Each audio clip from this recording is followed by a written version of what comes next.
Hello friends, this is Anu. Welcome to study with Anu. Discuss करेंगे हम maths pedagogy. और आज हमारा सेकंड रहेगा सी टेट का। इससे हम रिलेटेड कुछ एमसीक्यूज लेकर आए हैं।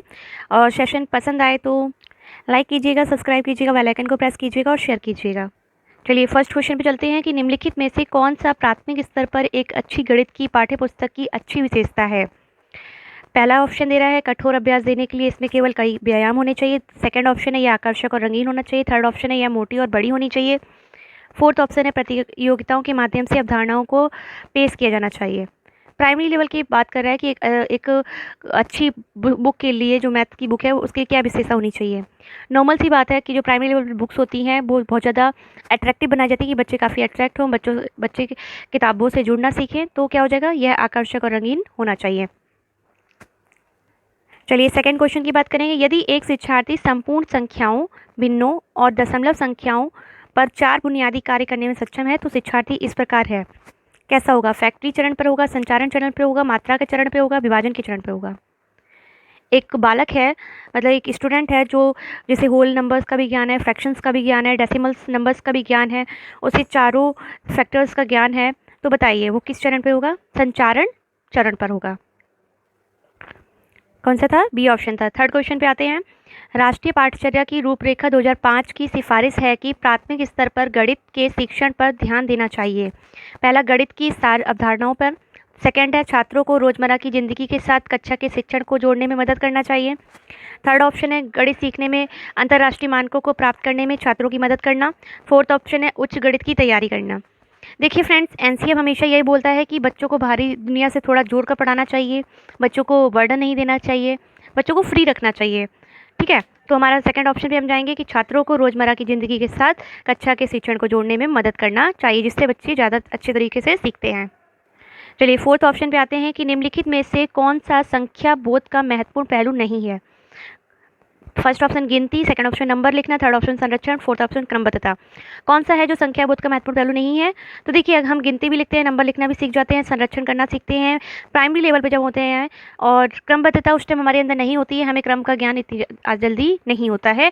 तो हमारा ऑप्शन हो गया डी। फिफ्थ क्वेश्चन पर आते हैं कि चौथी कक्षा के छात्रों के लिए सीखने का उद्देश्य निम्नलिखित है। पहला, छात्रों को दशमलव संख्याओं को दो दशमलव संख्याओं के लिए ऑर्डर और तुलना करने में सक्षम है।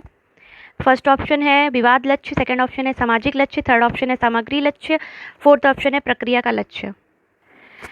एक स्टूडेंट है जो दो दशमलव संख्याओं को दो दशमलव संख्याओं के लिए ऑर्डर और तुलना करने में सक्षम है, उसे ऑर्डर भी लगाने आता है, उसको तुलना करना भी आता है। तो क्या हो जाएगा? विवाद लक्ष्य मतलब क्या होता है? डिस्पोजिशन। एंड सामाजिक लक्ष्य मतलब सोशल गोल। सामग्री मतलब प्रोसेस, कंटेंट, और प्रक्रिया गोल प्रोसेस। ठीक है, तो कौन सा होगा?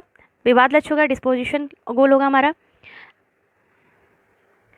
चलिए हमारा सिक्स क्वेश्चन है कि कक्षा 2 की एक शिक्षिका ने अपने विद्यार्थी को 4 इकाई और 3 दहाई लिखने के लिए कहा।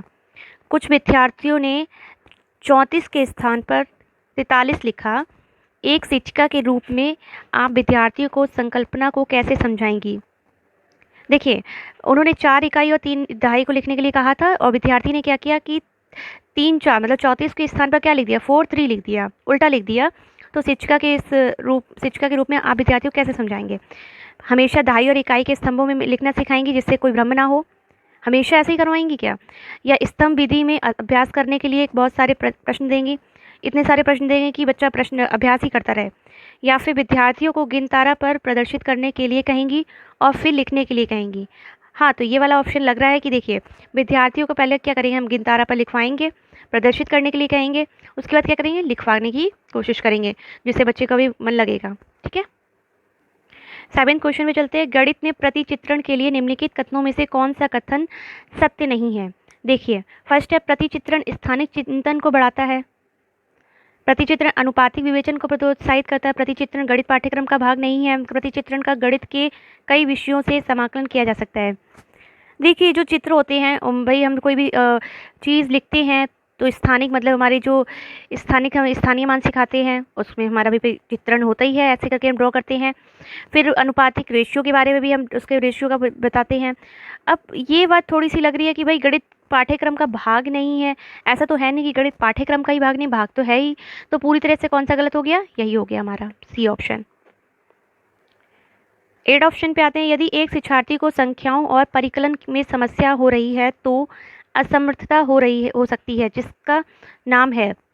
एक स्टूडेंट है जिसको नंबर्स में और एक प्रोसेस को सॉल्व करने में, एक क्वेश्चन को सॉल्व करने में दिक्कत हो रही है, तो वो बच्चे को कौन सी एक ऐसी डिसीज़ या बीमारी है जिसके कारण बच्चे में ये चीज़ हो रही है। उसमें लेखन क्षमता का विकार नहीं हुआ है, गणितीय अक्षमता का विकार नहीं हुआ, डिस्कैलकुलिया का या दृश्य स्थानिक संगठन असमर्थता है, पठन अक्षमता है, उसमें कौन सी ऐसी एक असमर्थता हो रही है उसे, जिससे बालक सीख नहीं पा रहा है। हाँ जी, तो गणित से रिलेटेड है तो भाई क्या हो जाएगा, डिस्कैलकुलिया। अगर वही हमारा क्या होता, पढ़ने से रिलेटेड होता तो हमारा डिसलेक्सिया हो जाता, लिखने से रिलेटेड होता तो डिस्ग्राफिया हो जाता। ठीक है ना। 9 क्वेश्चन पे है, चौथी कक्षा में सममिति और परावर्तन की ज्यामितीय संकल्पनाओं की वृद्धि के लिए निम्नलिखित में से कौन से व्यवहार कौशल उपकरणों की आवश्यकता है। पहला, मोतियों की माला की, बिंदु शीट की, किनतारा की, द्विमुखी पटल की। 4th क्लास है जिसमें क्या पढ़ा रहे हैं हम, सममिति और परावर्तन की ज्यामिति ज्योमेट्री पढ़ा रहे हैं हम। उसमें क्या बता रहे हैं, संकल्पनाओं की वृद्धि के लिए हमें व्यवहार कौशल उपकरणों की क्या आवश्यकता होती है। नॉर्मल सी बात है, हमें बिंदु शीट की आवश्यकता होती है, हम बिंदुओं के द्वारा पढ़ाना सिखाते हैं, है ना। चलिए 10th है हमारा लास्ट क्वेश्चन, प्राथमिक स्तर पर शिक्षार्थियों के लिए व्यवहारिक उपकरणों का महत्व है क्योंकि यह बहुत मदद करते हैं। मानसिक और मौखिक परिकलन की गति बढ़ाने के लिए। सेकंड ऑप्शन है परीक्षा में बेहतर प्रदर्शन के लिए।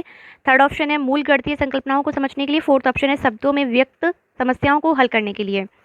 प्राइमरी लेवल के स्टूडेंट्स हैं जिनके लिए व्यवहारिक उपकरणों का महत्व है क्योंकि ये बहुत मदद करते हैं। जो व्यवहारिक उपकरण मतलब व्यवहार से जोड़ते हैं वो क्या होते हैं,